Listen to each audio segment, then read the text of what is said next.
Hi guys, welcome to All Talks Female Engineers, a platform that aims to encourage, empower, and educate women who are in the field of engineering, those who aspire to be in the field, and women who just wonder what is it like to be us in this so-called male-dominated field. I am Tsofafatso More, and today I have the fitness bunny that I've seen. Like, literally, this girl works out, guys.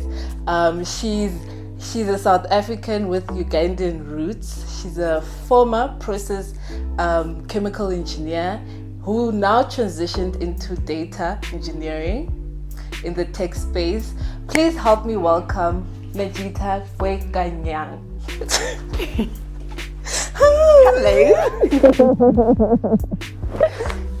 Are you good, miss? Are you good? Good. Thanks for having me here. It feels good to be here. It's good to see you. It's good to see you.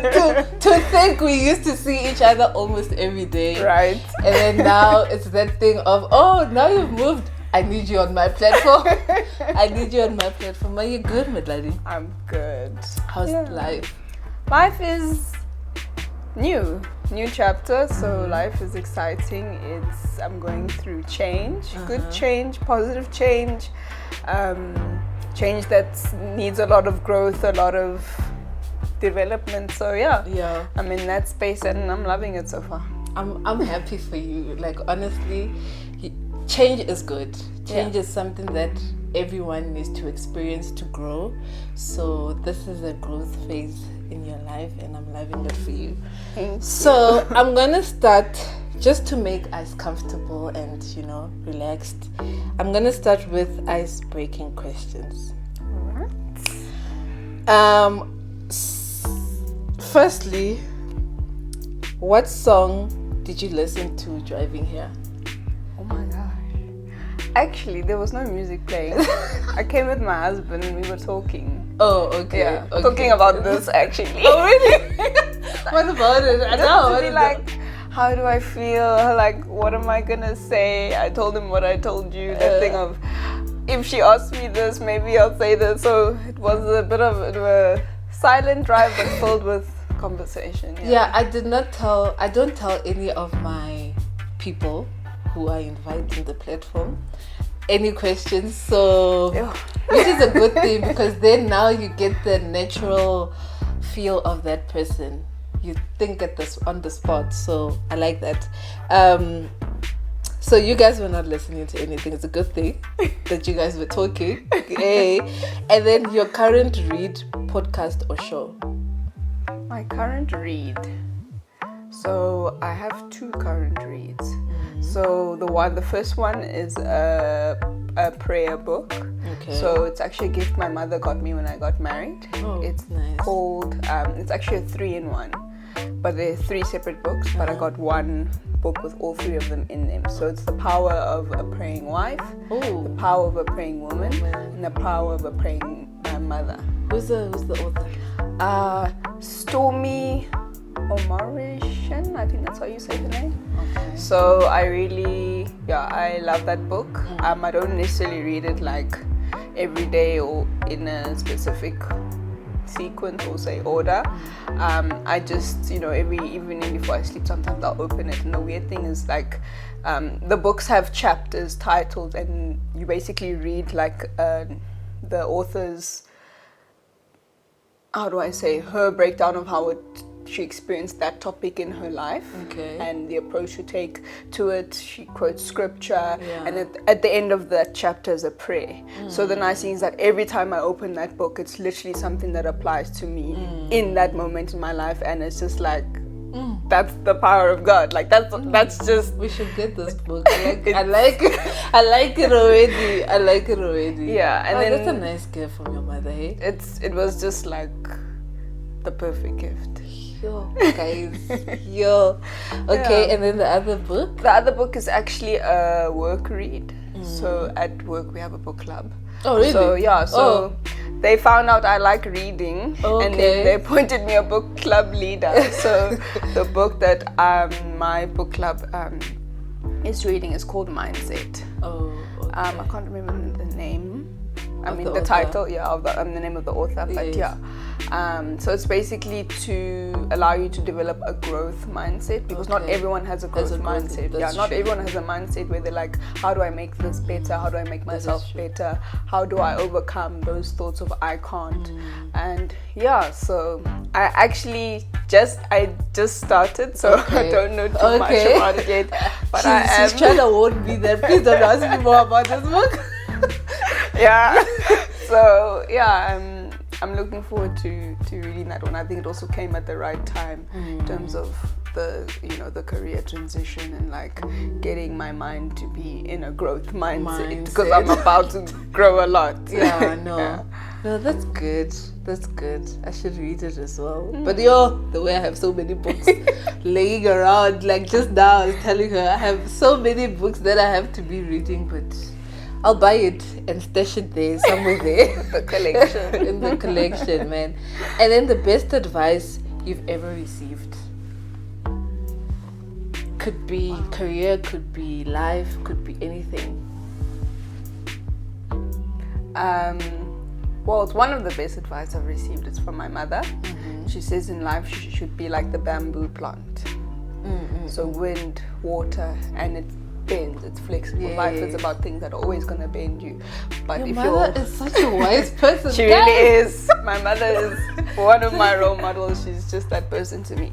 So she says, be like the bamboo, in the wind, in the water, whatever comes, you bend with it, you move with it. And if you are stiff, like a tree that doesn't bend, that tree that isn't, you're going to break. True. So whatever comes, just try to, move with it. Move with it, and then man, your mom is such a wise. One day, I wish to meet her. One day, I'll make sure. Please. And then this one is obvious. I think it's obvious, but I could be wrong. Your favorite activity to do? Come now. What's your favorite You want activity? me to say my favorite what activity is to it? do gym? You want me to say that? No. It's Gym. one of them, but I actually really like reading. Yes, like you say right now. Okay. I really enjoy reading. I enjoy a good novel. Surprisingly, like self-help books or motivational books are actually a fairly new genre to me. I always like to read a novel, like a fantasy book or a good romance novel, a good story that allows you to escape. Yes. Like literally when I'm reading a novel, I feel like I'm watching a movie. And you are within that Literally space. that world, I just enjoy it. Oh. And then if you weren't an engineer, 3 careers you'd be in.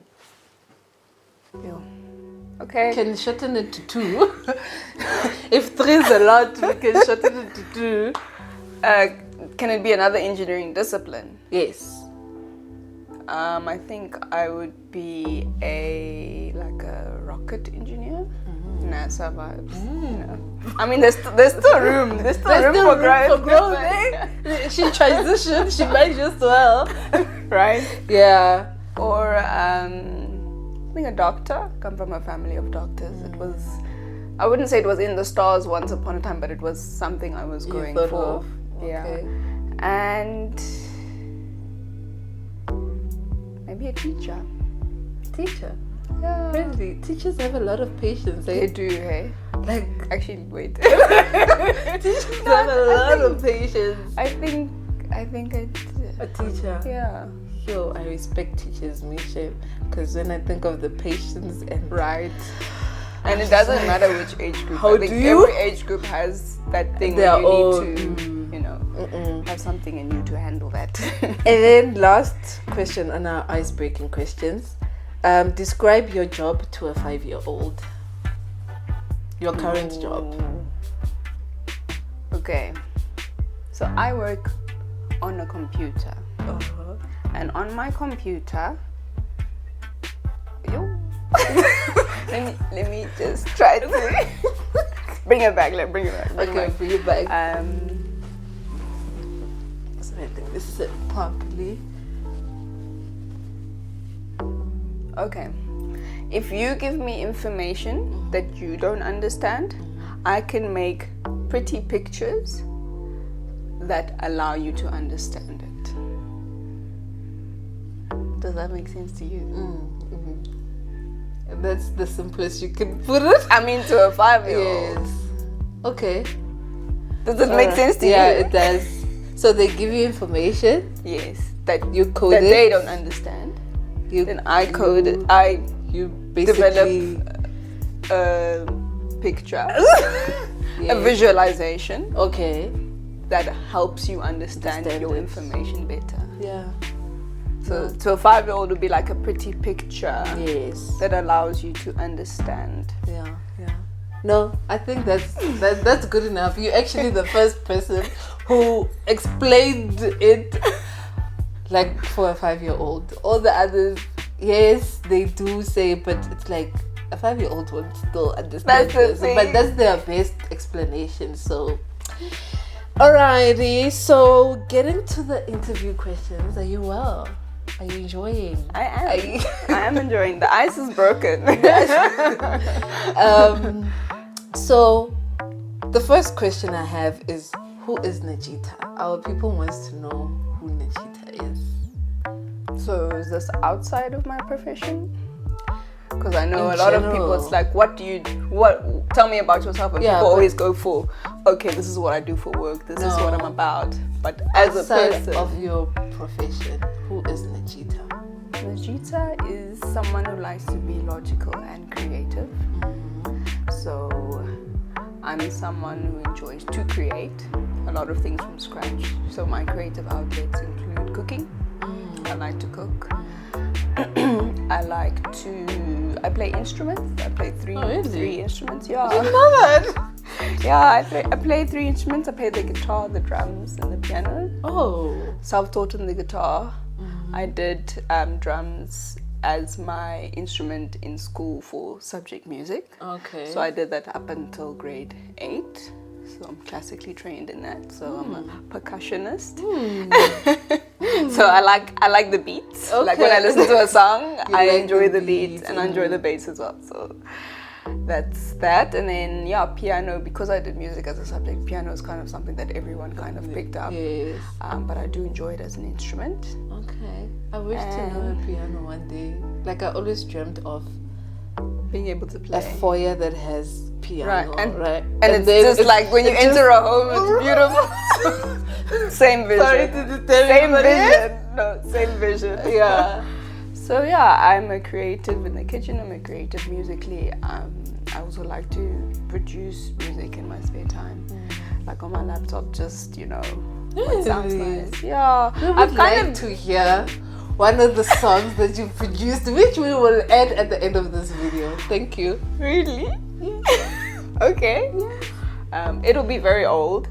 I haven't. Oh, actually, it could be the sound behind the, Anyway, yes. Okay. So so it's what?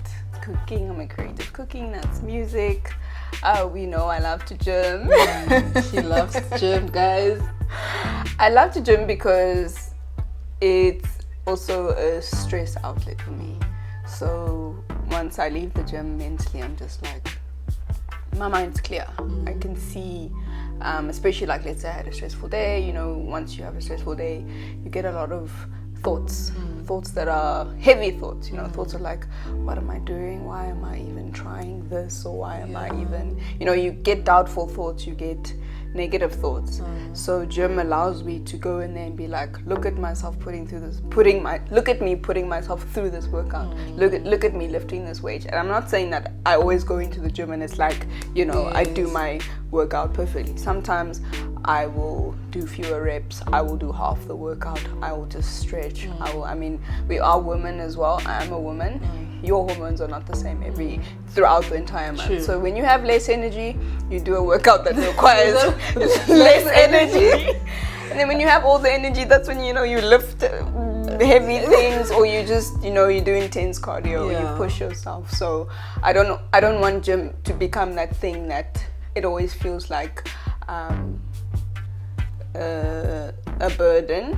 Okay. But the thing is, you want also to don't enjoy always. it, Yeah, you also be part don't of always your- want to go. Yes, true. So if motivation doesn't get you there, discipline should, because that's also now the power of consistency comes in. So you need to be disciplined. That's what I'm saying. If I'm disciplined, I'll go. But if I don't feel like doing what my regimen says I should do, I'll stretch or I'll take a walk on the treadmill. Just give myself some grace. Take it easy. Take it easy. So yeah, but I do enjoy gym. Yeah. What else do I enjoy? I enjoy reading. I said. Yes. Yeah, I enjoy reading. And yeah, time with family. And time with friends, family. I've seen you really quite enjoy spending your time with your family. I do. Families a blessing. They aren't always easy, but they are the people that stick around. Even not that friends don't stick around, but they're those people who they're friends that become family. That's that true. Don't even feel like friends anymore. That is very true. So, but again, now they're part of that family definition where it's like come hell or high water. They'll be there. Exactly. Yeah. Ah man, quite interesting. There's new things that I found of Nagitta that I didn't know, but hey. And then now transitioning back to the whole your career and everything, what inspired you to pursue engineering, and why did you choose that engineering discipline you went to school for? It's actually a bit of a funny story. So, like I said, I come from a family of doctors, so it was actually medicine. You're gonna from the become a get-go. It doctor. was just like a no-brainer. And then when I was filling in my applications, my mother said, just also put engineering in. And I was like, that came out of nowhere. Yeah. And she said chemical engineering because it's a good one. And I was like, okay, I'll put it there, but we know the goal is medicine. Okay. And when it actually came down to choosing between the two, I chose engineering. Is it? So you were accepted for both? Yes, And I then was you accepted for chose- both, and I chose engineering. And then, so it was actually, I learned about it as I studied it. Okay. It wasn't like a pre-calling Yes. per se, but I also realized as I studied, it was a space that my mind was very comfortable. Another thing I like to do is puzzles. I like building puzzles. I like puzzle games. So Sudoku, all these things that are like brain teasers. Yeah. And that's what engineering is. It's problem solving. It's figuring things out.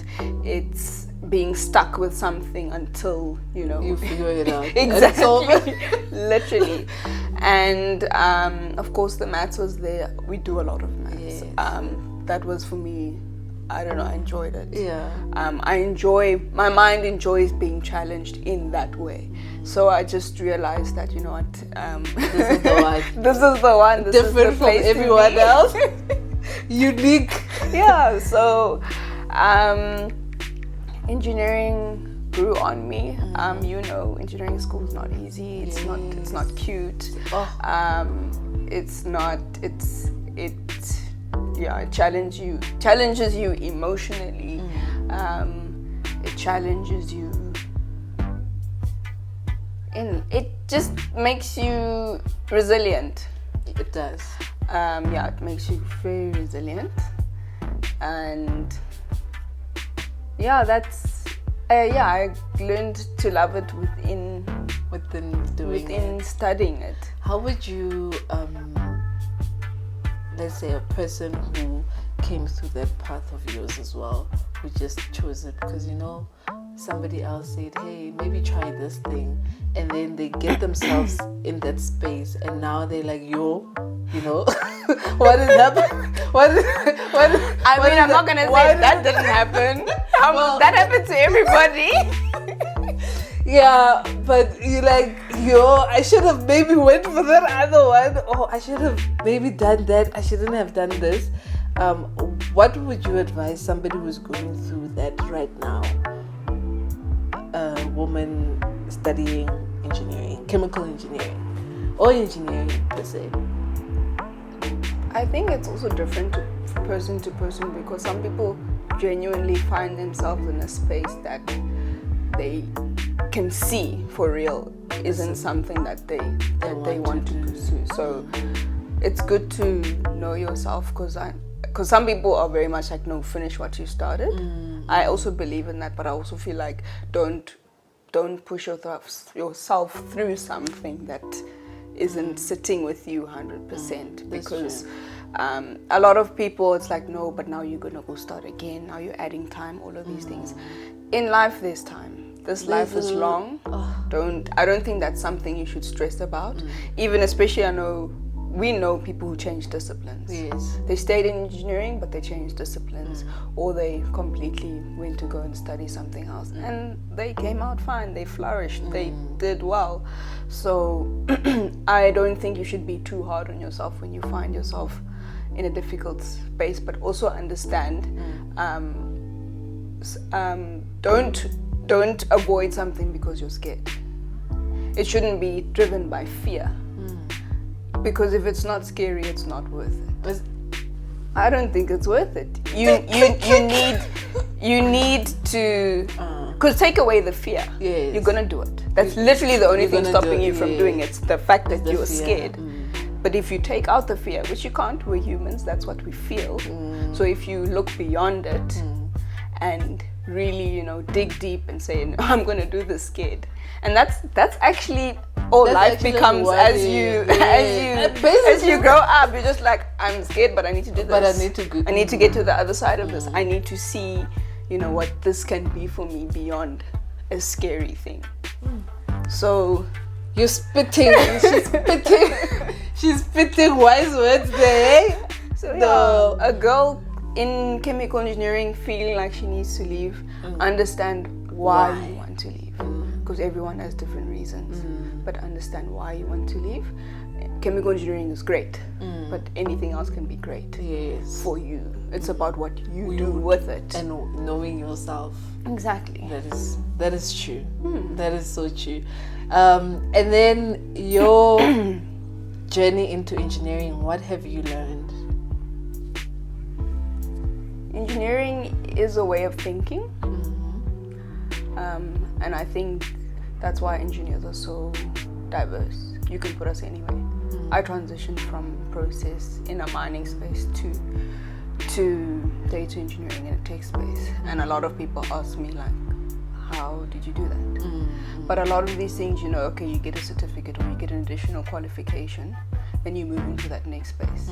And engineering isn't about going in knowing, it's going in trusting that you can make it work for you. Because that's all we do. We get problems that there are not fixed answers for, fixed solutions for. We get things that haven't come up before, and we figure them out, and then we say, okay, this is how you solve this problem. So that is true. That's also the beautiful thing about engineering. But it's also the difficult thing about engineering. Like, you need to be ready to be faced with something new every time, something you don't know. And a part of it might be familiar, but the part that now requires an engineering mind or engineering thinking mindset is what makes you an engineer.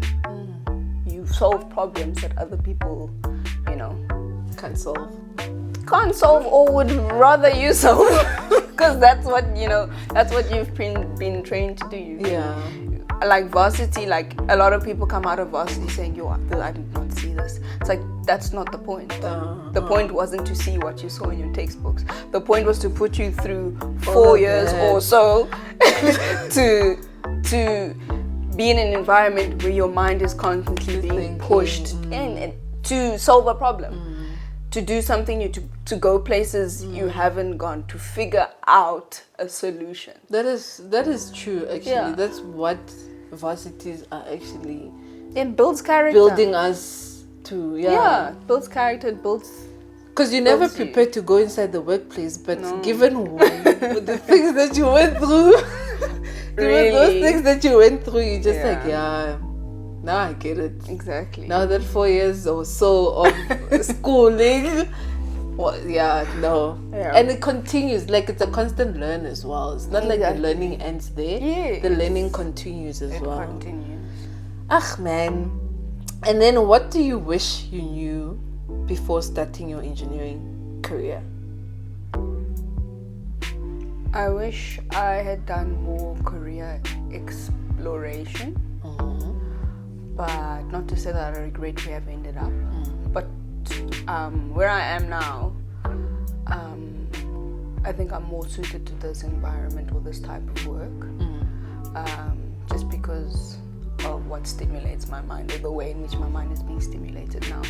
But I wouldn't have gotten here if I didn't have the experience I got at my previous workplace. So, but that is definitely something I wish I had taken upon myself, because I know there was a lot of people who from first year knew I can go here, I can go there, I can go there, I can go there. And I was just like, obviously here, industry pays well, go here, go there. Then, they were consulting. I didn't have a very good idea of it, but I do now, because that's essentially what I'm doing. But I think I wish I'd given myself the space to really look into it. I think also you kind of get that idea of I'll be fine because I have an engineering degree, which is it's not a bad thing to think. It is a strong degree. It is a powerful degree. Like I said, you can go into any space. It opens many doors, but also to allow yourself to enter a space that will really, I don't know, inspire you from the get-go. It's worth the research. For some people this is a no-brainer. That's just my personal experience. That's something I wish I had done. And but I'm happy where I am now. I'm glad you are. No, I'm glad you are. And then surviving your first year as a female engineer at your workplace. How was that? My first year, I'd actually describe it as an adventure. I think it's also that thing of new job excitement, It's around for a while before you actually look around and be like, okay, this is interesting. Exactly. Interesting is a good word. My first year, so in my final year, I said, okay, it looks like I'm going to go into industry. I didn't know what industry. You do that thing, you apply, and then the job market wasn't the best. So whoever offers you first, it's kind of like you take it. But I did say industry, so that's what I was applying to. And I got that first one, and I was excited. Industry, I was like, I want to see a plant or a factory. I want to be in the environment. I want to see, the big moving machines. I want to see, how it all comes together. And most of all, I want to be able to know that I can understand it and be able to solve problems and design, like basically the traditional engineering, the traditional part of engineering is in the industry space is designing things or optimizing them. So I started as an intern, so a lot of my work was support or being almost an associate to the senior engineers. So I started in like a project environment, so that was quite nice to be in, because then your focus is a lot of things. Exactly, you're exposed to the project management side of things as well as the process engineering side of things. And it was nice I didn't actually see from the get-go how they fit in together. Not like, it took some time, but it was nice to be in that environment and just see that, so this is how it works, this is how it comes together. Being told to collect samples because we need to do test work and see if a certain type of equipment will be better than existing equipment. That was cool. It was nice to be part of the process. So it's a lot of newness, a lot of learning, and also you have energy. They make you do. I like everything. The running around, everything. And I think also as a as a woman, I think in industry it's still very rough and tough. It's still very male, hands-on. Dominated. So maybe a few women wouldn't, appreciate the, please take this here, do this here, run around there. I wouldn't say it was manual labor, but there is a physical aspect to it. And then, so the internship was actually a 2-year program, but after my first 6 months, I applied for a permanent position and was absorbed, which was great. And yeah, then it got like quite intense. Then I had to be a big girl. I had to, Now the energetic part is like, ooh. Dude.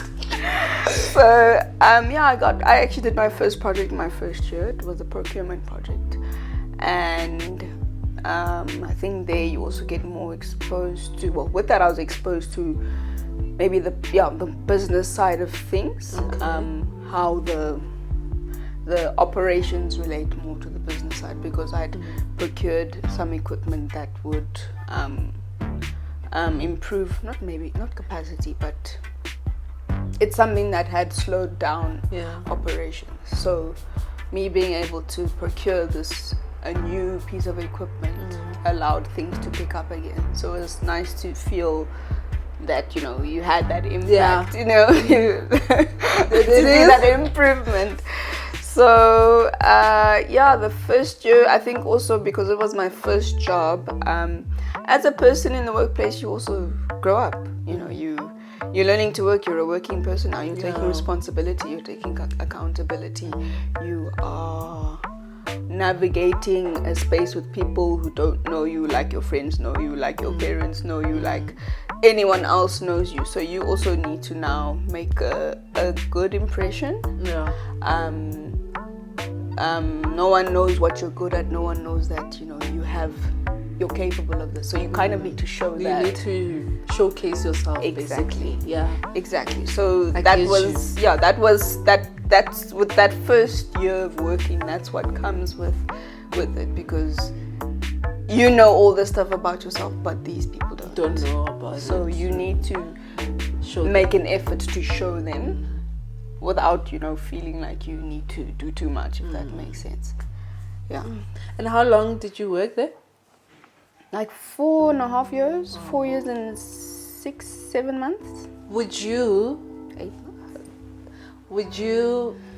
What's your take on staying longer at a company?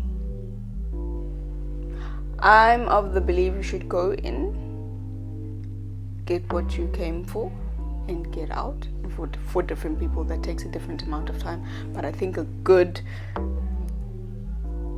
time period is maybe 3 to 5 years to stay in a company. Yeah, but also some people, because companies, the climate in companies change. So opportunities come and go. So if you feel like staying because an opportunity has presented itself, that's fine. That's great. But come in, get what you came for, and get out. I also believe in, I like you said, if there's growth within the company, you can stay in the company. But I base my growth on a 5-year period. Okay. If on the 5th year I don't see myself, guys, what are we doing? Then I feel like, and it's not only for me, I feel like people should also take that, because in the 5 years you've learned a lot. Yes. Remember, you started now this transition, first, second year, this now you are advanced. Yes. Your 5th year you are like now a professional. Yes. So now you need to go to the next level. Yeah, you level up. But some people don't take it like that. They take, I don't know, loyalty or something like that. Loyalty is a good thing, but you can maintain loyalty even when you leave a company. I mean, in exit interviews, they ask you, would you come back, or why would you come back, or what can you tell us that you enjoyed about the company? You maintain that good relationship, that connection, and you might end up working together in the future where you are and connecting where you are with where you used to be. That's true. So that is true. It's not like living on a bed basis. Yeah, but you know how most companies, they take it as like a slap in their face that I mean, I'm a person and we groomed you, but I can't tie my whatsoever, life and to then now a company. you are leaving us. And I'm like, but that's what you're supposed to do. You should be happy as a company if somebody is growing within your space and then moves on to grow exactly. somewhere else. You know, Guti, this person actually was here, and now they're doing great. But also, like, modern companies, someone isn't in a role at a company for forever, especially on management level. You can't have the same manager indefinitely. You can't have the same CEO indefinitely. These guys are always, moving out. Exactly, on rotation, always moving out, moving to different companies, especially when you get to executive level, because new company vision needs to be brought about by new people coming in and occupying that space and seeing things that the previous people didn't see. And it's not a bad thing. It's just not. like a fresh set of eyes and being like, okay guys, let's take this direction. It's also growth for that person. Literally. You grow exactly when you move to another company. Exactly. So yeah, but I'm very much about get what you came for and get out. Like, some people go to industry because you get that exposure to operations that allow you to, let's say now when you move to a business environment, you can connect the two, and I think that's an advantage. I think that was an advantage for me. Exactly. Of the world. Exactly, to have both sides of the business in mind when you are going about your works. Yeah, that's great. I love these conversations. What helped you in a moment where you felt like giving up? At work, at school? So I'm a Christian, so for me prayer was the main thing, but also remembering, I think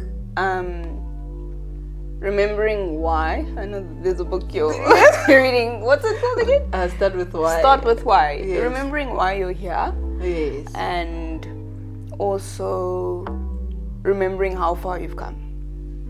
Because when you're in a difficult place, you lose sight of all the hard work you've done, all the good that you've done. And sometimes, now coming back to prayer, sometimes you need to just be grateful for literally things as they are. Be grateful for what you have. Be grateful for how much you've achieved. Be grateful for how much work you've put in thus far, because that also now leads you to realizing that I can go further. I can push harder. That's true. And sometimes, look, these periods they vary. Sometimes it's a month and you can pull yourself out. Sometimes it's longer than that. A year or so. And also, we're complex beings. Life is going on. Sometimes you're being hit from every direction. You're being hit from your personal life. You're being hit from work. You're being hit from all directions. So for me, that's why I say pray. I pray. I listen to my gospel music. I meditate on the word. I try to literally be like, you know what? At the end of the day, it's literally God. It's literally God pushing me through. He's literally the only way I can get through life. And that's the truth, whether it's a tough time or a positive time. To face exactly. This as well. He wants you to grow in some way or another. And even the most difficult times are transitional times, or times where you are stuck. That's true. So that's what it is. But again, remember why you're here, and remember how much you've done to get to where you are. Because sometimes you'll put yourself down and you won't realize. You'll be like, heaven, I have a chemical engineering degree. Like, I have things to my name. I have things going on for myself. So let me channel the goal that pushed to get that, to push me through this. And it's not going to look the same. I don't know what it's going to look like, but I'm going to try and push. Yeah. Yeah, it's great. And then other questions. Fairness in the workplace. What do you think companies can do better to solve these kind of issues? Fairness, like gender, could be anything. Race. Could be. Or gender, on could every be level, race, it could or like be just fairness in just fairness in general. What could companies do? Can break it down to fairness in gender because it's a woman platform. I know males do watch it, but yeah. Anything. fairness in the workplace.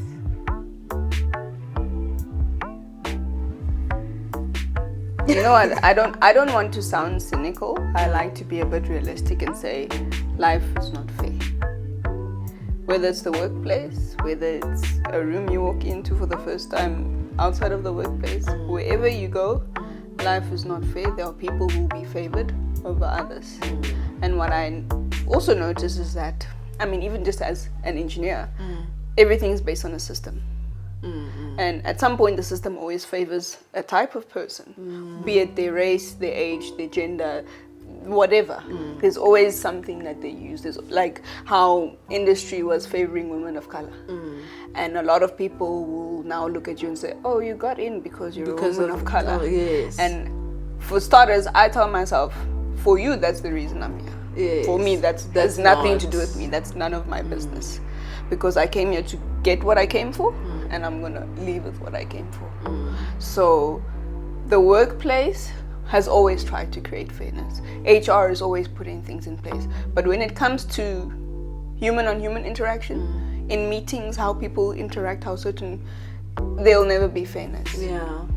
And it's difficult, especially for women who in the past weren't in these spaces. True. And another thing is, when you think of a system is always going to try to reject the way it's not even women, the way it hasn't been run for however many long. Whether it's women, whether it's people of color, whether it's yes, or they'll always whatever try it to is. reject that. Exactly. Why are we introducing? We don't want to change things. Exactly. So that's how want to systems change. work. So for me, like even like when you're in an environment and you can see, okay, you guys like to do things a certain way, and I can either come in here and be very abrasive, or I can come in here and work with you so it works for me and it works for you. Because again, I came here to get what I came for, and I'm gonna go. Because a lot of people come in saying, I'm gonna change the system because I'm gonna be that person to change the system.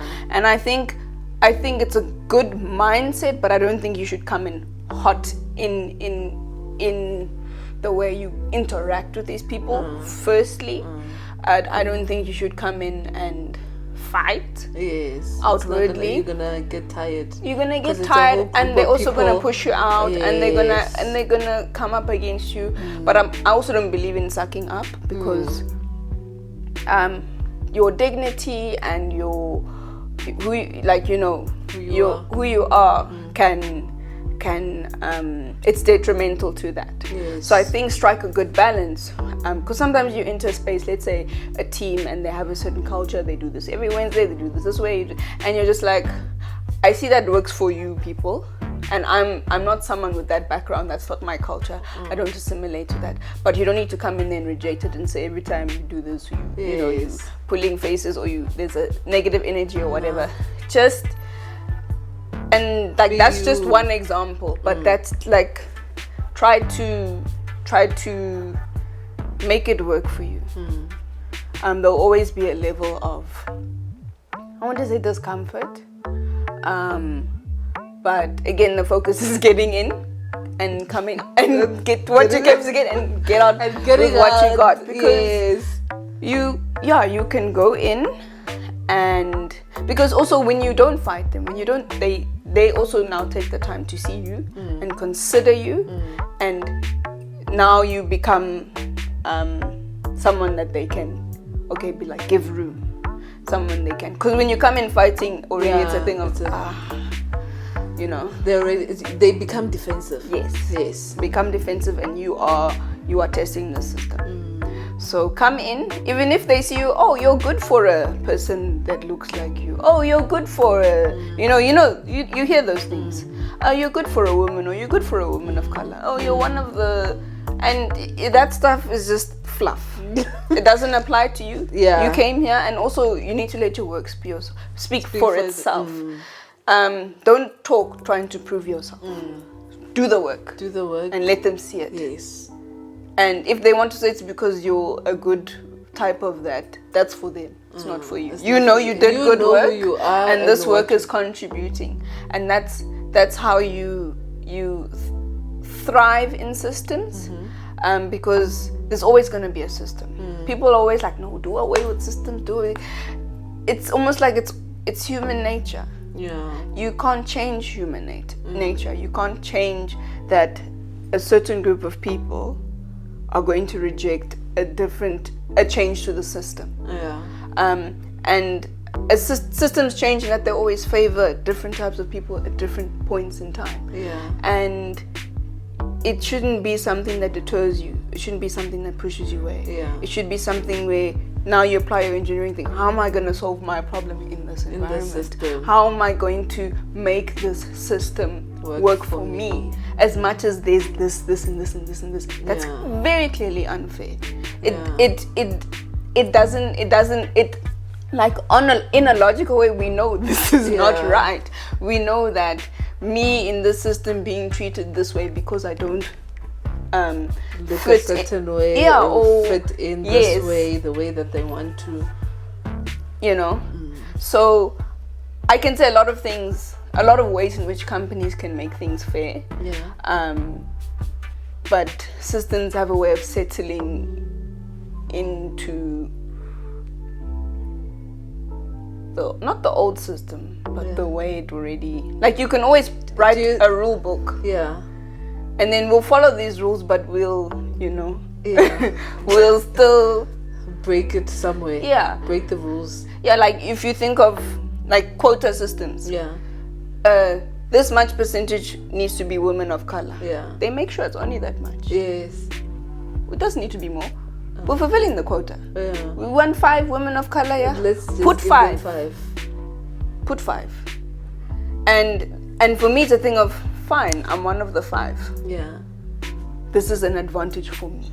I don't care if you say, you're one of the 5. You're just here to fulfill our quota. For you, that's what I'm here to do. For me, it's different. I have an opportunity to effect change, to make a difference, and to make way for other people. Because now the system is favoring us, and it's going to change. And these things change all the time. They have meetings, and then next thing you hear, no, now the percentages are tipping. We need to give. Exactly, we need to make room for. Exactly. So, fairness is a difficult thing, and in a perfect world, everything should be fair. But we don't live in a perfect world, and it's heartbreaking, and it's also that thing of, how everyone has their battle. Every type of group of person has their battle. And for some people, it's not fair. It's like, it doesn't even make sense how unfair it is. But the system, when you say, how is this company going to make this fair? They always now, as I've said, set, okay, this percentage, that percentage. But it's not fair. It's not fair to say we need this many people that look like this. That's not fair. But in their mind, this is how we're making it fair. This is how we're balancing the scales. So there's this woman on LinkedIn who spoke about, I know that we can't change systems much, but there's that certain thing of, if you let it be, it's not going to change. It's not going to change. Definitely. And you need to somehow not let it be. Oh, definitely. Because if you let it be, you're experiencing this, you let it be, but what about those that are coming? And you're letting the system you're thrive. Enabling it to thrive. Oh, definitely, you are. But when I say get in and get out, get in what you came for and get out. I'm also someone who's of the firm belief of we are in these systems. We enter them, we leave them, we enter them, we leave them. Whatever organization or body you join. And I think, especially as women of color or anybody who wants to make a difference for the people they represent, you get in, you get out, and then you make a space. Like you've made a space. Your platform is a space for female engineers. You now make that space and a system that doesn't have the biases of the systems that we come from. Because sometimes, like I said, it's not, you can't always go in and effect change the way you want in the amount of time you'd like to see it.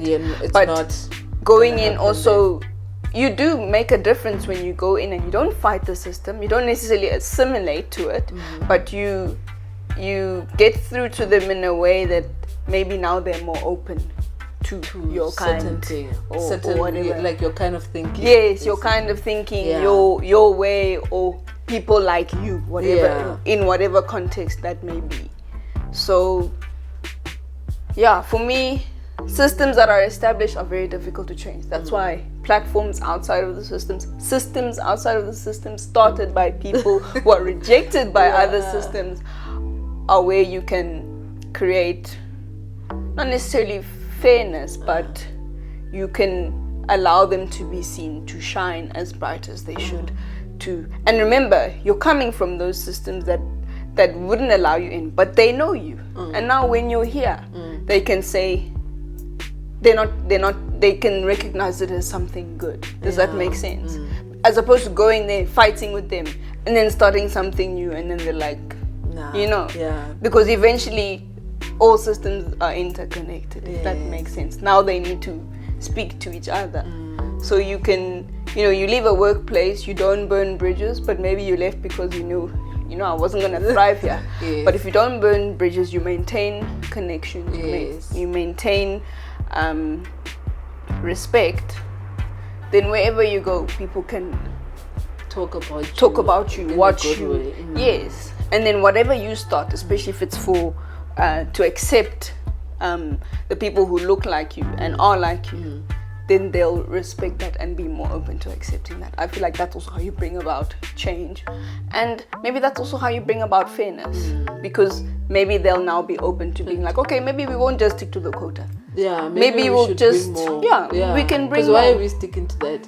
Whereas it should be a balance of yours. Deep. Very deep. And then, have you ever felt underestimated in your career? Oh, definitely. And how do you handle it?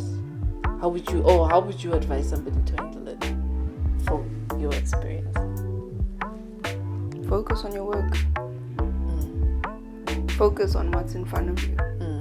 If someone gives you a task, and as you work on it, they're undermining you, they're saying certain things, they are treating you a certain way, they are putting you down in whatever way they can. Focus on the work. And it's not easy, because that's what's playing in your mind.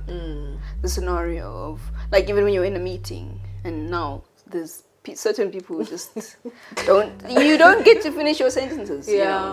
You're in a room and it just feels like you're here to fulfill a quota, or you're here to just because exactly, the company had its ideas. We have to let you into the meetings. So you're here, but you have the qualifications. You've worked here. You've gotten here, and you want to do this work as well. You're here for yourself, and you're here to see your contribution to this work. And then now someone undermines you. I think the best thing you can do is focus on executing that work. Execute that work, get it done properly. Let your work speak. Literally, let your work speak for itself, because you can't always rebut what someone says or how someone undermines you. And a lot of the time when people undermine you, it's the way they think. You're not going to change that. Them. Exactly, you're not going to change the way people think in this world. If someone sees you and they're like, this woman is an engineer, ...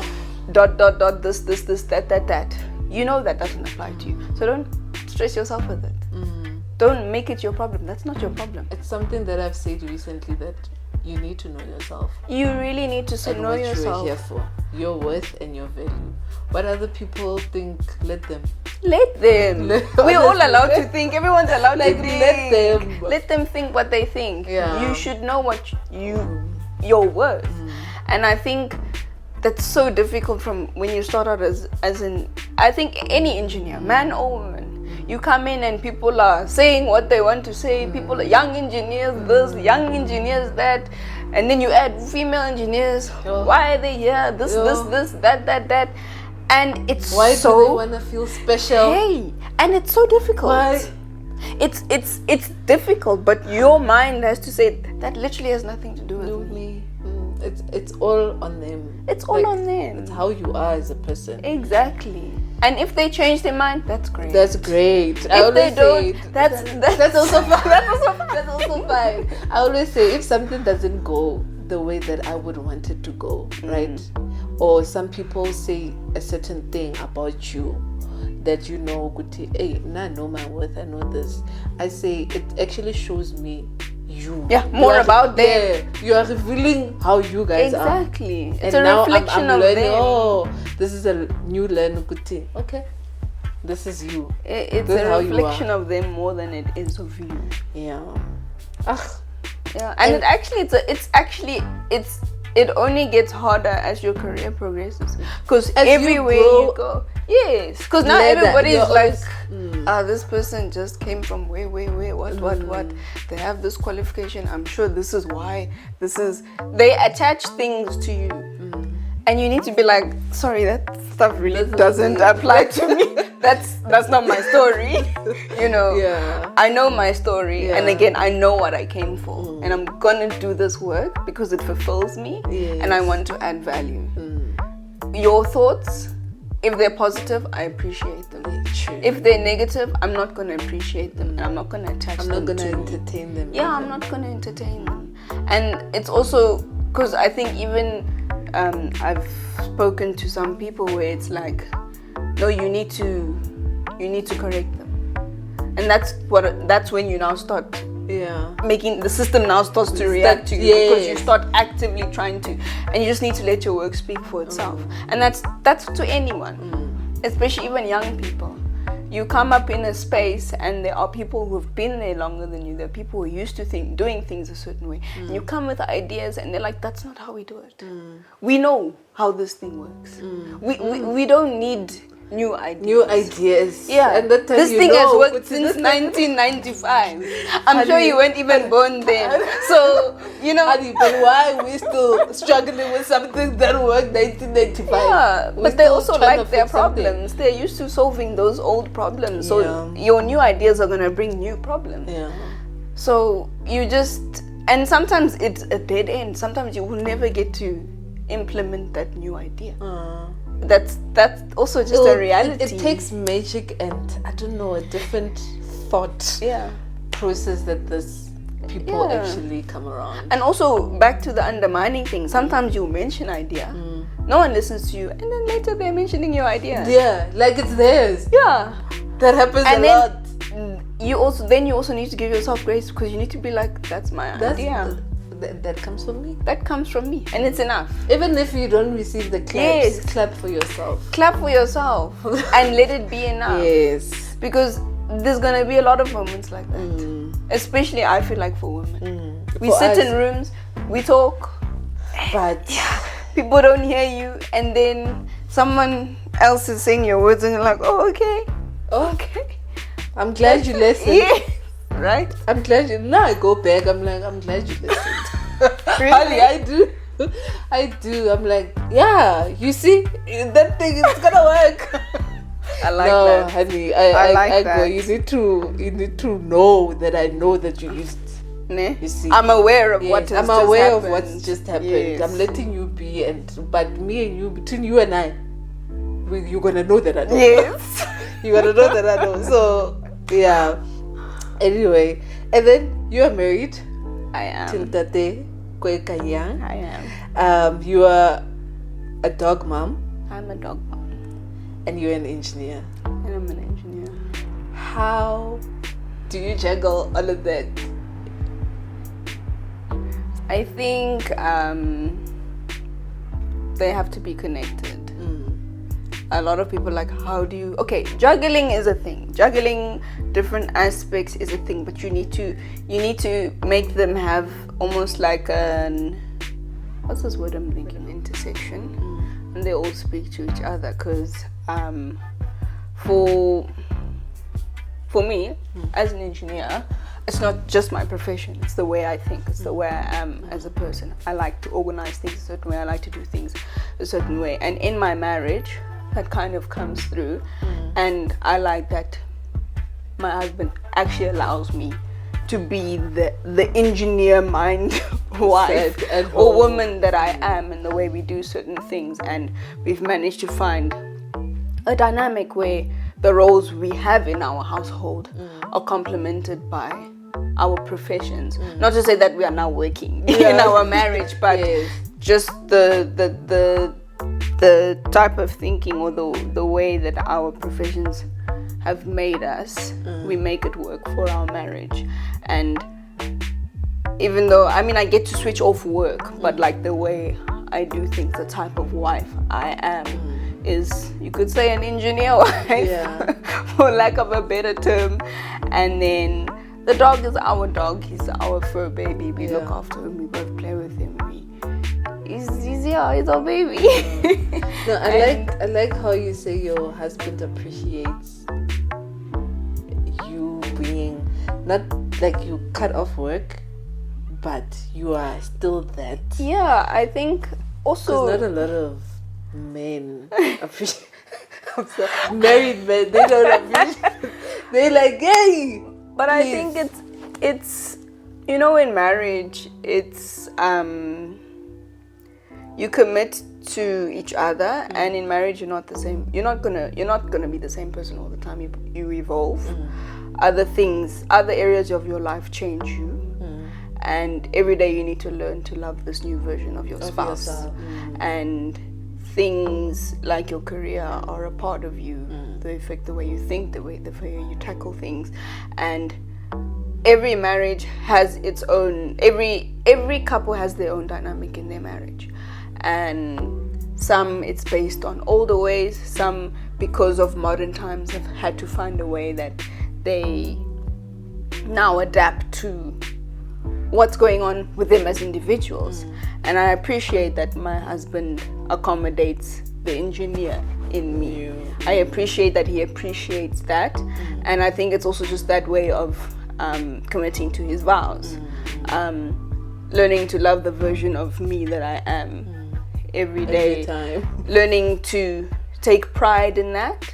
And I do the same with him. He's an attorney. I appreciate how, certain matters can just be handled a certain way because he's an attorney, and I wouldn't get that anywhere else. And I'm like, I get that from my husband. I get that from my spouse. Like, that's such a blessing. So, and that's also what marriage is. You are a blessing to each other. You add to each other. You are supposed to complement each other. How do you? It's also that thing of you let him shine and he lets you shine in the marriage. So okay, but also like in a real sense of like, okay, we're both working people. How do I go from being a wife to being like, how do I manage those two things? And I think, like with life, it's also always changing, and you need to be able to strike a new balance.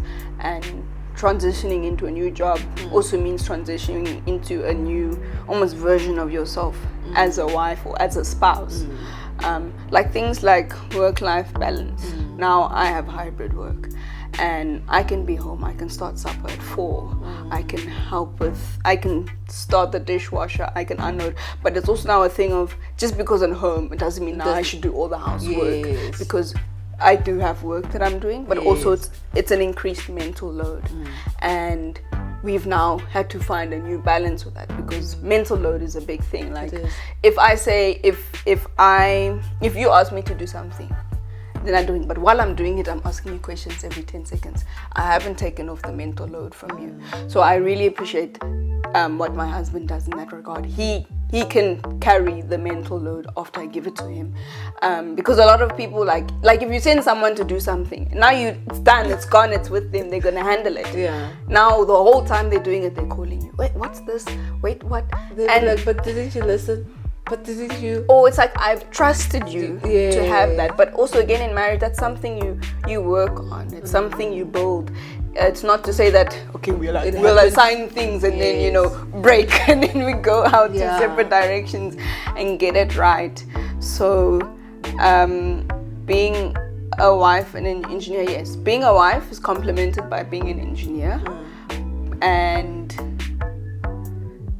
being a wife also has aspects that aren't necessarily about work. I think also like when it comes to family and life outside, personal life outside of the marriage, the broader picture, it's, I mean, you have more responsibilities. You're makoti every other weekend or every other time. But again, my dynamic with my husband is that we create space within the marriage, just each other, to allow positivity, to allow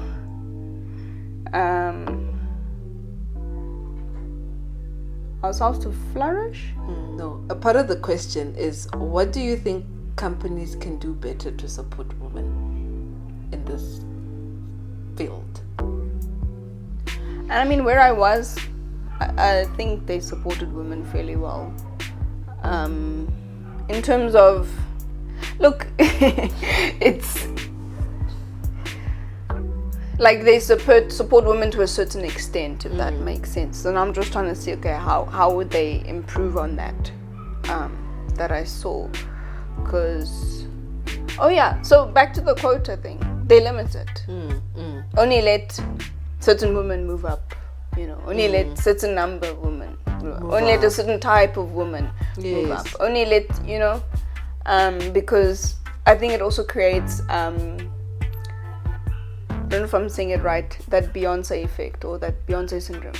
Now if you have if you have like a boardroom and there's only one woman, the only way another woman's going to get in is if this one leaves. But it shouldn't be the case. It shouldn't. It shouldn't be the case. There should be more than one seat at the Yes. table for women. And yeah, I think, I don't know how they would do away with quotas, like what approach they would take. Because if you think about it, because like there's always bias. If you don't put a quota, then they won't hire women. If you don't tell them you have to, then they won't do it. But now if you say no, don't only hire according to the quota. If you meet a woman who you feel is worthy of the role, hire her. But that is now thinking outside of the quota. And the thing is, the quota was a forced thing. So now how are they gonna put themselves in a position to appreciate women with talent? Do you get what I'm coming from? Yeah, I do. So I think a good start would be maybe go increase outside of the numbers. Yeah, go outside of the numbers. You. The numbers that restrict you. Yourself. But the thing is, now you're expecting people to think that way, and they don't. It's easier to do things according to what's expected, because thinking means they need to recognize, and they don't want to already. They don't want to appreciate. They don't see you and say, oh, what does she have to offer? No, she's a woman. She's going to fulfill what the company said she needs to fulfill. She's just gonna fill that spot. So maybe it will start with increasing the quota. Okay. But now is that fair? Do you think it's fair? Well, because now you're reducing the amount of everyone else to be hired. A balance. I believe in balance. Not saying have 50 women and 50. Just have a balance of things. Don't restrict yourself to the certain number. I feel like because you are telling yourself, okay, if I tell myself I need to achieve 90, I need to not work only for 90. Yeah, I you need to go work for beyond. more than 90. So that at least if I land I know above 90. At 90 even if I don't land at like somewhere at above, 98, but I would land at 90. Exactly. I feel like that's what a quota is, but they use it as a max, not a minimum. Yes. Yeah. Because now I'm like, but now what would that look like if implemented in the hiring process? You get what I'm saying? Because for me to think of, because they're going for that maximum, they can't put it upon themselves to try and recognize talent over and above. They'll say, we got our 5 women, now all the next candidates, if any of them are women, no, I'm not even gonna, even if what she says is proper, even if she does well in the interview. I don't go with that class in the interview phase. Whoever I feel like is good, whether male or female, takes the job. Right? That's what it should be. If I have to motivate, I will motivate. Yes. But I want the person who can do the job, not the person to feel a specific. Yes. But the thing is, not the systems we're in now. People don't have that approach. So that's why I'm like, what can companies do? How do you know you're appointing an unbiased person? How do you know you're appointing, and I think also, if you look at South Africa as a country, women are getting their education. Women are still in the process of, coming up and getting all the qualifications, being as well versed in our fields as our male counterparts. And I think also another thing is the fact that we have children. Yes. We're seen as a liability. We're seen as, this one's gonna be gone for 4 months. It's gonna take away from us. How did you come as a male? Do you not have a mother? Do you not have a mother? Like, how did you come? So I think it's a big mindset shift. Because the way women are being viewed, it's even that thing of, she's gonna eventually decide to leave work. And the thing is, that is also reality. It is. And it's not a bad thing. It is. If I decide I want to leave work, I will. You will. I will. So I think people use that in a lot of their decision making to say it's not worth it. It's not worth investing so much in this woman who can decide to do this, decide to do that, decide to do this, and it's only seen as a liability. Shouldn't. So it's complex. It's complex because what are companies actually gonna do? And you can't tell women to say, okay, no, for this amount of time, hold off having children. You can't now direct people's lives. You can't. That's not a realistic thing. I think they should treat, not saying women are different than our male counterparts. We, like you say, we're gonna have children. We'll be off. But that's what companies for me need to learn. Yeah, it should be a normal thing. It should be a normal thing, not a thing of now we need to find that's life. It's life that it shouldn't be seen as taking away from the company. Exactly. So I feel for me, companies need to put things in place that accommodate that. Because we're a different being. You're gonna be a mother, then you need to go and do whatsoever, or be called out for something, but you know that you can't just leave now. There's a kid, your wife, whereas a male counterpart can leave very quick without thinking, that kid,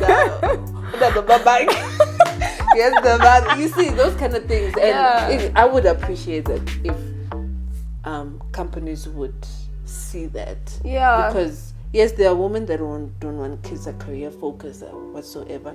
Great. I used to be that woman. Honestly, I used to be that woman. And I love those women. True. But also be open to the space of there are women who are mothers or who wants to be mothers, but they are still career focused like those ones. Because it's supported at home. It's not like it's hindered. It's supported, but is the company supporting it? That's where. Yeah, and you hear different stories because some people have managers. Like some people have managers who are women or even men who are understanding because maybe they know what maybe their wife goes through, or women who are like, I went through this. Because I've also heard of women who are like, if they tell their boss, can I completely run out? My child is sick or this and that. And it's not a unique thing. There are many people who are understanding out there, but you just hear the general consensus is that women are generally a liability, or something that if you can do without them, if you can avoid, the complications of having women in the workplace, go for it. So, but these things, the nice thing is that it's evolving. It's evolving. Things are changing. Yes, things are changing, and we being open about it, and talking about it than not, Yeah. And then, so we know you do a lot of routines and whatsoever, but I don't know if they are the only things that help you stay productive. Routines? How do you mean? Like any routines or habits that help you to stay productive. So I'm actually a routine-oriented person. I like. I mean, it's a good thing and a bad thing. Like, I love structure. I love order. I love things to be like, I'm a bit of a type A personality. OCD. Yeah, just a little here and there. Because I like to wake up. I'm not someone who always I'm not someone who likes to chill around in my pajamas. I like to take a shower to start the day. So I like to wake up, take a shower. I have to make my bed. I have to have my tea. I have to have breakfast. I'm someone who eats all their meals in a day and extra meals just because I know I get hangry, but also your mind needs it. Your mind needs you food. Need food to get work done. Yeah, and I notice when I'm hungry, the work is just a little bit more tough to get through. And so I'm someone who needs to have their breakfast, their lunch, their supper, and snacks in between. And then my gym is usually in the evenings. And then, so I gym 5 days a week. And yeah, I'm someone who's routine oriented because it allows me to, it just makes me feel good. Yeah, get things done, and also just get things done. And it fulfills me. I'm just one of those people who like to tick off to-do lists. I'm like, I did this, I did that, I did this. Really? And it's also out of the way. Guys, I'll be like, I'll be doing, it's in my mind. If I write it down. It's in your mind? No, honestly, if I write it down, I'm not going to follow it. Why? I don't know. But it's not, look, there's another thing. If writing a to-do list doesn't mean that's what I have to do today. I just know that's the list of things I have to do. Some things require a week, a month. Yes. And the thing is that if I don't do it, then it's like I reprimand myself. Whereas when it's in my mind, I know, but okay, this, like today, I knew I have to go to the gym. Then now even Nana, I go to gym with Nana. Then we come back, okay, then I have to do this, I have to. So, but it's in my brain. Okay, but those things, I don't write down that I have to. No. I mean, that's like a daily routine thing. Oh yeah, supper's always made between like 5 and 6. Yeah. If whoever gets home first makes supper. Yeah. We have a routine. Yeah. Saturday morning is gym. Then the afternoon is whatever we have for that afternoon. Okay. Or things like Friday is takeout. So we cook Monday to Thursday. Friday is takeout, but it can't be fast food. That's what I mean by routine. And also the best way to see results is by being consistent. That's true. So the discipline I have in gym is something I try to leak into the rest of my life. It's not perfect. We are people. We have things going on. Not every week looks the same. Life is life, and it's not a bad thing. That's just life. That's how life goes. So, but if I can, be disciplined in my gym and everything, and also push myself to get something done, especially if I don't feel like doing it, then it allows me to have the same approach to everything else in my life. Because you put off stuff. You're like, that thing. And then, but then you feel good when you get it done. And sometimes, when you get something done, you're like, it wasn't so bad. It wasn't that bad. It wasn't that bad. So, routine, for me, I think it's healthy to have a routine. Not everyone thrives on a routine. That's also a real thing. I think, like you said, know yourself. Yes. Know how you get things done. Know what you're about. And then get it done that way. Yeah. And then we have a few questions left. Then we'll be done. Sorry for taking so long, but we need to give you all this information. It's a nice chat though. I'm enjoying this conversation. And then so before we get to these ones, I think it will be to the end. You said you transitioned from a process chemical engineer, right? if you could just explain in short what that is, and then you transition to data. How can a person do that? Like, how can a person get into that space? Okay, so traditional chemical engineering is actually an extension from mechanical engineering. You're a mechanical engineer. So you guys design the equipment, right? So we design the process where this equipment is connected based on the transformation it needs to achieve from raw material to a final product. So you guys, maybe you do tanks, autoclaves, obviously joined by pumps, everything. You guys do the parts, we join them so we can put something in and get something out to a certain spec. So that's what we do. We design the systems. So that's why it became chemical engineering, because now we're focused on the chemistry inside the process, but process engineering because now it's a full process. So that's the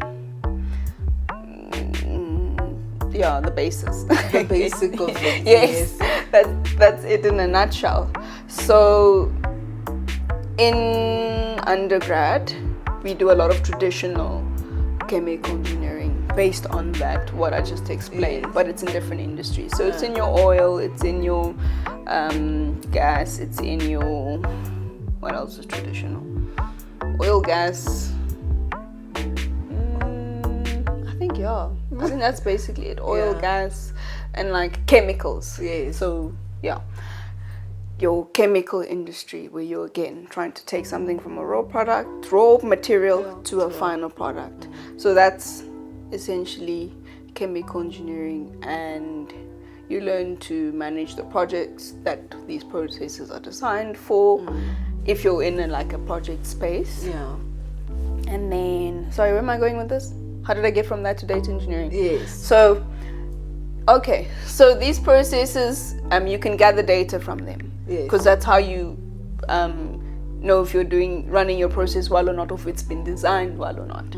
You get data like, okay, your quality, maybe it's off spec. Why is it off spec? There's data that tells you that. If a tank is constantly operating the way it shouldn't, you get data that tells you that. So that's now where the data aspect comes in. And for me, what I noticed was, so all processes have reporting, and in the reporting, the data is translated into information that can help us run the process better. So what I realized was, we were outsourcing a lot of work for this data portion, or data reading, data analysis, or data. Okay, we do data analysis, like when we look at trends of the process. That's a bit of data analysis. But the data engineering comes in. Now you take this data and you transform it, and then you now create either a report or a visualization of what's going on in your process, right? As opposed to just, plotting things on Excel and looking at the trends again as they are on your SCADA system. So you accumulate all these events, all these data, and then you transform it. So that's the data engineering side of things. So that work we actually used to outsource, but also our reporting would never get to that level. So I realized, okay, I want to be on that side, right? Because that's what inspires me, that's what interests me. But now you need a whole new skill set. You need to learn to code, you need to learn a lot of tools. So that's where you need to learn a lot of new tools. You need to learn a new way of thinking. You need to be like, okay, if I see a report on this data, what will it help the manager, the HOD, the exec, what would help them realize about their business? Like something as simple as production figures. Last month we made 50, this month we made 20. Production is not good. But instead of just seeing numbers on a page, you visualize it. So maybe it's a graph or something, and the data, those numbers, but obviously now it's more than just two numbers. It can be up to millions of data points. That all needs to be organized into visualizations of the process, where they can say, okay, production's going well, these are our planned values, these are our actual values, how close are those two lines on the graph?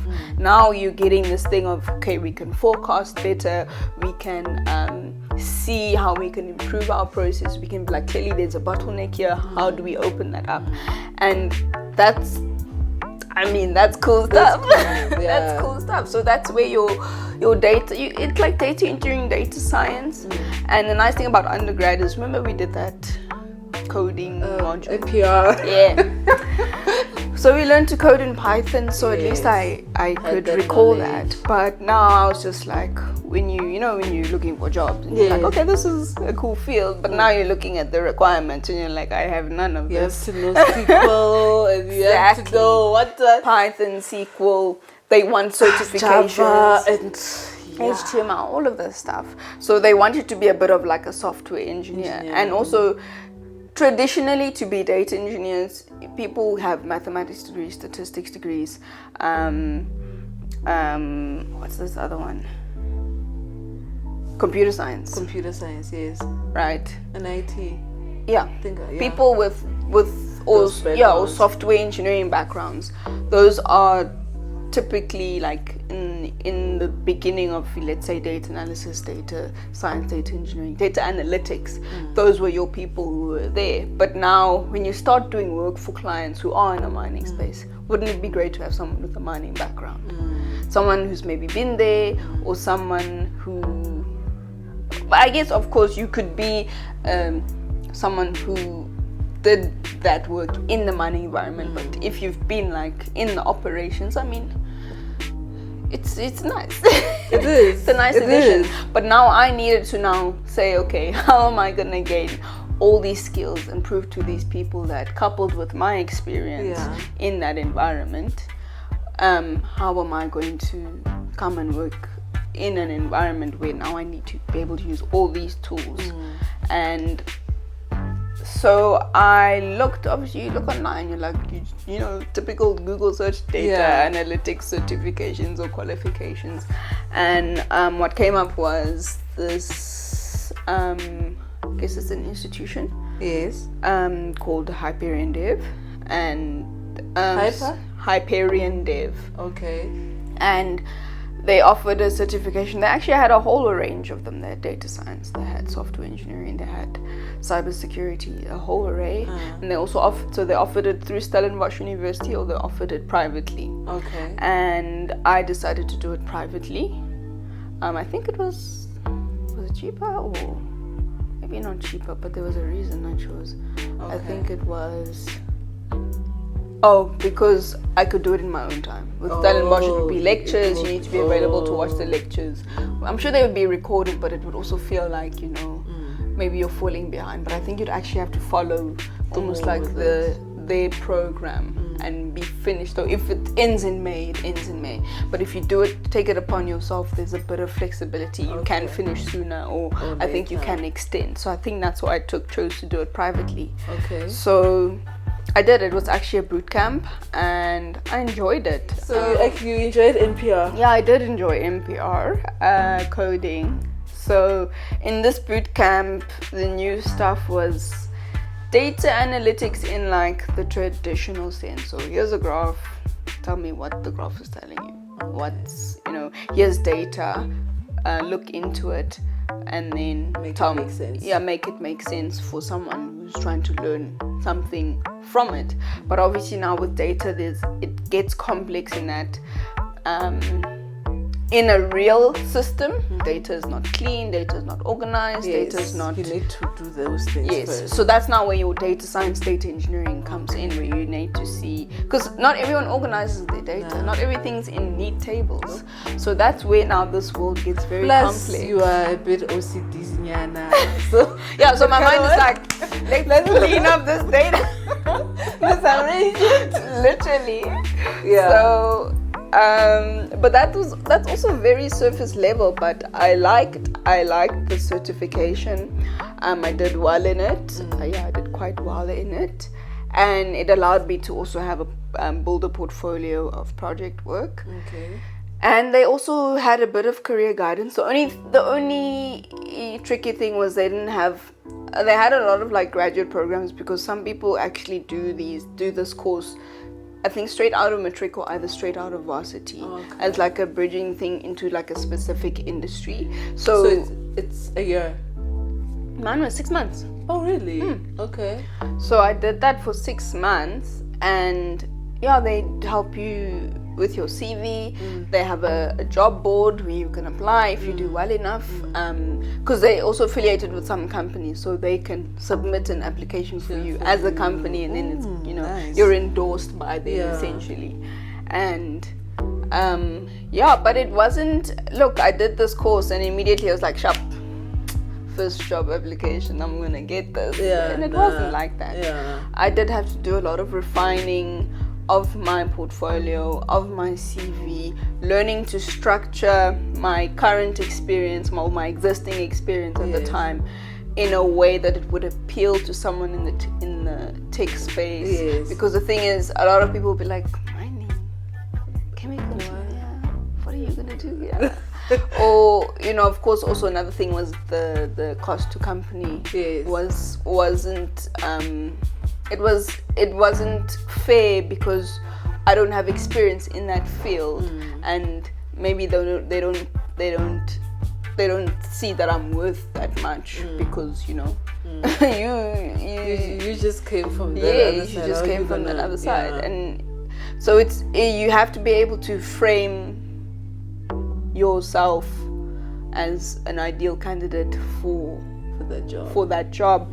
So sometimes you even find yourself having to leave things out of your CV, and that's just like, nah, they must see everything I've done a lot, you know. So but also what I needed to realize was also the companies you target. So where I am now is a consultancy, and they have clients in a diverse range of industries. So they do have mining clients. So I think for them it was, when they saw that, they were like, okay, go, let's put you on. So, which was also a blessing. I actually had applied to them last year, but I don't think they got back to me. So when I applied this year, I was just kind of like, let's see. And then they'll take me or not. and they took me on. So it was basically learning the skills that I didn't have before, the required skills. So look at the jobs you want. See the skills that the candidates have, but put in the work. Don't just get the skills. Build a portfolio. And there's like online projects you can do. There's YouTube videos you can watch. There's a lot of free content and resources out there that you can use to build yourself up and get a better understanding, especially of where you want to go. Because I think I actually started out as wanting to be like a pure data scientist. As I went, I was like, nah, data engineering. And that's the reason for that is because it's basically actually what a process engineer is. I take raw data, it comes out as a report of visualization, as opposed to a raw material goes through a physical process and comes out as a final product. So I think my mind also was like, okay, it's more of the same, but now my tools are different. And I'm just learning and taking on a new world. Oh, that's great. I will add the name of the institution so that people will just go and check it out. Definitely. That's the path that she took. That's great. I think the world is becoming more technological, and it is. Data, we use it everywhere. Everywhere. It's not the data on it's not like but data, information. Yes. Especially also with AI. AI uses data to help you solve your problems. So it's a big world, it's a growing world, it's a changing world. It's exciting. We need to get into it, and companies to affiliate with it. And all of it has like hybrid or remote work, which is like a plus. Would have loved that. But hey, we'll get there with time. We'll get there. And then a few last questions. Any advice you'd give to your younger self? or anything you would like to say to your younger self? If it's not an advice, but one thing that you will tell your younger self in the you now, as a 30-year-old. I would tell my younger self that whatever decision you make will work out.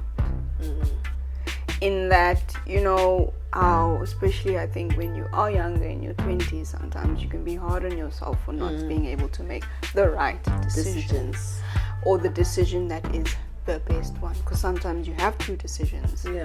And yes, you do the pros and cons and everything, and then sometimes you take one, and then as you're going, you're like, maybe I should take the other one. But now it's more the thing of you lose trust in yourself.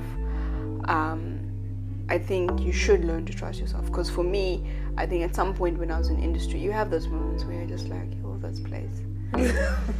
And it's not just industry, just anyway. Like whether you're in life, you can be like, I started this thing, I thought this is what it was going to be for me, and it doesn't feel like it's going to be that. It doesn't feel like it's going the way I want.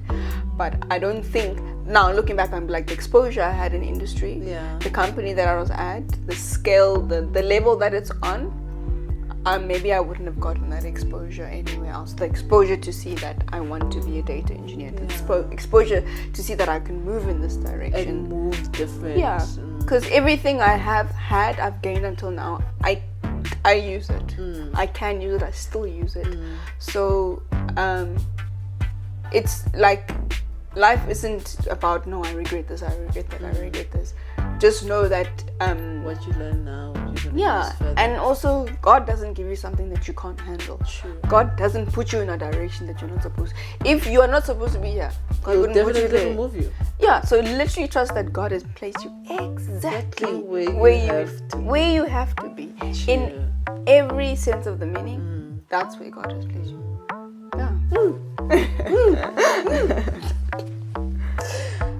That is so nice. That is so nice. And then what excites you most about the future?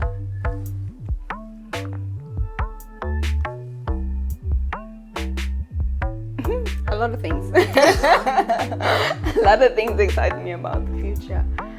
The future is exactly what I want to make it. That's what excites me about the future. I think also when you get to 30 or your late 20s, you realize how much you are in control of, because you pray to God, you say, Lord, direct my life. Make sure my life is what you want it to be, a life that brings glory to your name, that praises you. And I know that will be enough. So I'm excited because God is gonna do amazing things in my life, and with what He's given me, with the talents I have, with the skills He's equipped, and support you have. Exactly. I know it's gonna be great. So that's what excites me about the future, with what God has given me so far, and knowing what it is, knowing what I have now. I'm excited for what it's gonna be, and that's what I'm excited for. Whatever form it comes in, whether it's family, it's starting a family, I'm excited for that, because I know it's gonna bless me, but most importantly, I wanted to bless other people and touch other people's lives in whichever way it can. The best way possible. That's what I'm excited for, because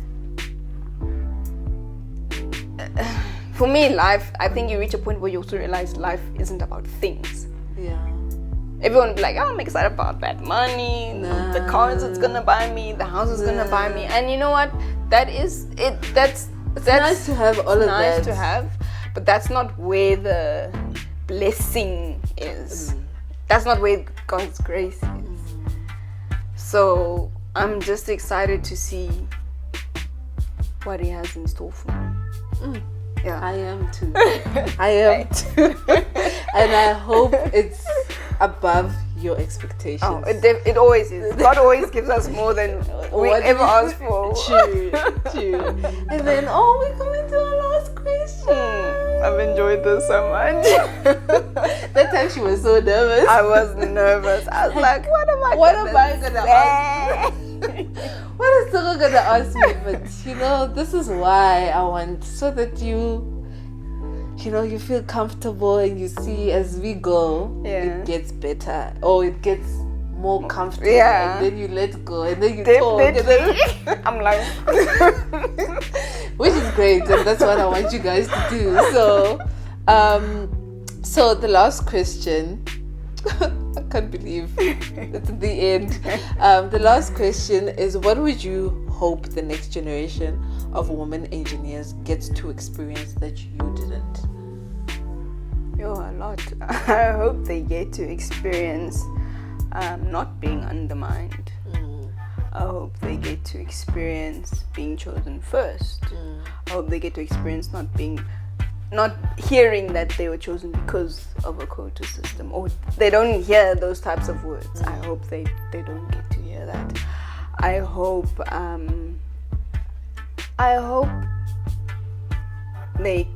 they can go around saying, I'm an engineer. Not I'm a female engineer. Yeah. I'm an engineer, full stop.